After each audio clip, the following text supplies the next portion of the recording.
Hey, it's Gina from WTI, and if you're looking for a lightweight, hydrating moisturizer to use on a daily basis, I really like this one from doTERRA.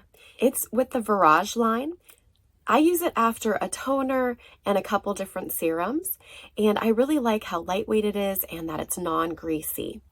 This has geranium, juniper berry, and jasmine essential oils in it, and those are all well known for their skin improving properties. The smell on this is really light, not overpowering. I'm picking up more on the juniper berry personally when I smell it. I like that this bottle comes with a pump versus just being in a tube. Using this moisturizer every day, the bottle will last me for about 2 to 3 months. Of course, with any skincare routine, consistency is key, and sometimes it can take months to see a difference. I really like how this leaves my skin feeling soft, moisturized without being greasy, and with consistent use has helped with my overall complexion. And that's my point of view.